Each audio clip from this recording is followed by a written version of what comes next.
I have been sent by the wonderful guys over at Radiance Films their latest release of the 1976 film Yakuza Graveyard, directed by Kinji Fukasaku. In this video, I'm going to review the film as well as discuss the on-disc extras that come with this release to inform you about whether this is something you should consider picking up. Hi everyone, welcome back to the channel. My name is Sam and let's get straight into the review of the film. So Yakuza Graveyard tells the story of a detective played by Tetsuya Watari, who some viewers may be familiar with his work in Seijun Suzuki's Tokyo Drifter or Rikyo Ishikawa's Graveyards of Honor. And through various unlawful means, this detective is trying to curb the illegal activities of the local Yakuza gangs in Osaka, Japan. And upon a brutal assault of a Yakuza member in his custody after he's arrested them, the Yakuza organization approached this detective and tried to sort of bribe him, of which he rejects this attempt at bribery. There are two main gang factions in the city that are fighting for, dominance and control of the area.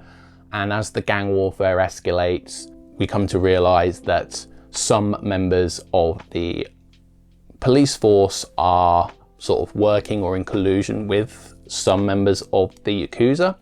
And yeah, it's a really interesting dynamic. A complicated love interest is introduced to the story, played by the legendary Meiko Kaiji. She plays the wife of a Yakuza boss who is serving like a really long prison sentence, and she gets involved with this detective, and it's a very complicated relationship, and it's really, really compelling. And the introduction of this character really fleshes out the themes of like ethics and honor and integrity that you may find in other Yakuza and crime sort of sagas or films of this sort. So of course, the story of law enforcement not playing by the book to make a change, unlawfully or not, is not something new in terms of like story, like plot or anything like that. But what does separate this sort of story from other maybe formulaic Yakuza stories is one element is Kinji Fukasaku's direction. There is an undeniable kinetic energy and unpredictability that comes with his style of filmmaking, and you never know what's going to happen from one scene to the next because of how erratic is not maybe the right word, but it's very punchy and very, very quick editing in places, and it's just very fun to watch, and it's very, very lively. My main take of what elevates this above a typical Yakuza story is the screenplay by Kazuya Kasahara, who coincidentally also wrote the screenplay for another Radiance Films release, Big Time Gambling Boss, which I was also a huge fan of. And he's also worked with Fukasaku on a number of projects, including the Battles Without Honor and Humanity saga, as well as Cops vs Thugs, which are all incredible films. If you've not seen them, they're basically the place to start with sort of Yakuza, like high quality Japanese crime films. Kasahara also intertwines some sort of socio-political context or commentary maybe about like heritage and the post-war relationship between Japan and Korea, by alluding to, the ancestry of some of the characters in the film. And it really does add extra layers to the characters we see, and just giving some context to the time in which the film was made and, the story that's been told here. The film presents with a lot of clarity, but has intact film grain, but is not like overly artifactual in its presentation. The audio, which comes from a mono PCM, lossless PCM track, is full and clean and, really nice.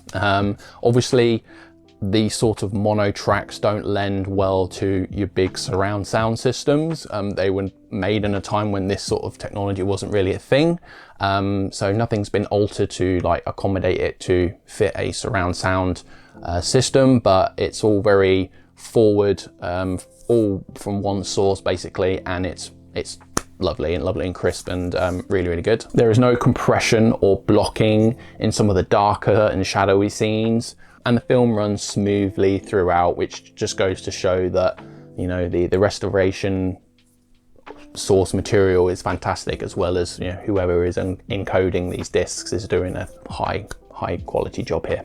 So let's talk about the special features on the disc. We have a 15-minute appreciation by the filmmaker Kazuya Shiraishi, who sings the praises of you know, Fukasaku in general, and talks about Yakuza Graveyard.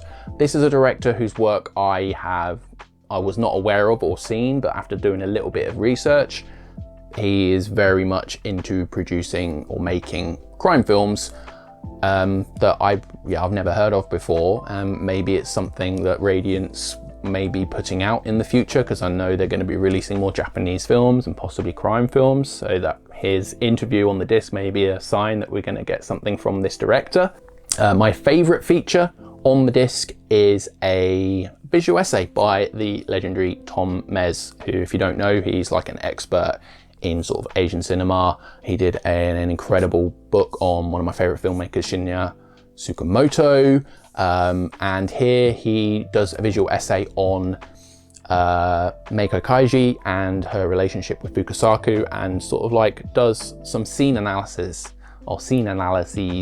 of bits from various films that she's worked with Fukasaku. And I will say to maybe definitely watch the film Yakuza Graveyard before watching this visual essay, because there are spoilers, heavy spoilers for the film, and there are also potential spoilers for the other films that are referenced in the visual essay.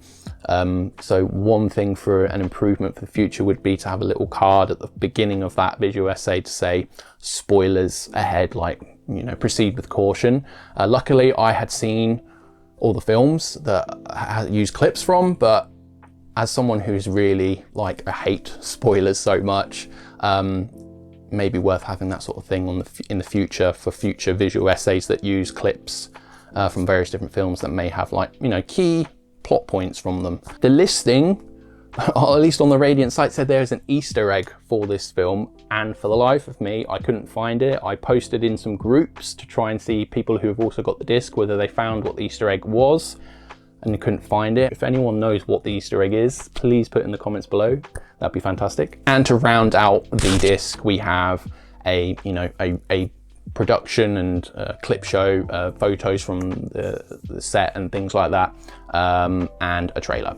So, you know, your typical things to finish off the extras package. So the extras package is quite light on this disc compared to some of the other things, or what you may expect from a lot of boutique labels, but honestly, I think the price of just the film itself and its presentation, like audio-visually presentation, it's worth the price alone.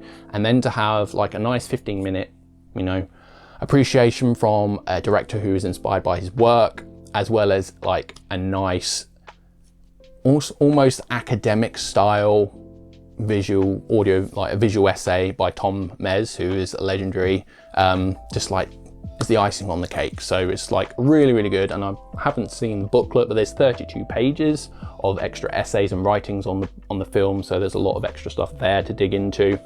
So overall, yeah, this is one of, if not, I'd say this is probably my second favorite film and package from Radiance to date. I absolutely loved this film. Definitely up there with Kinji Fukasaku's other work like Battles Without Honor and Humanity. And in some ways, I think I like this one more. It's self-contained, and Meiko Kaiji's performance and her role in this film, just sort of like, and the script by Kasahara just really elevate it, and I was thoroughly impressed with it.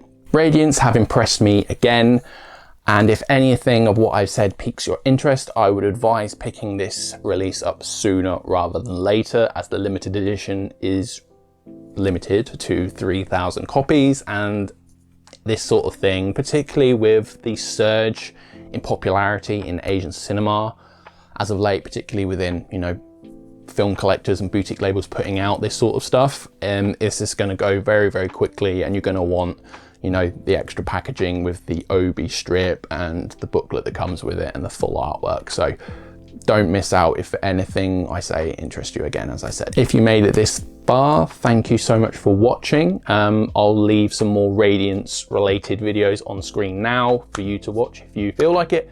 And until next time, everybody, take care.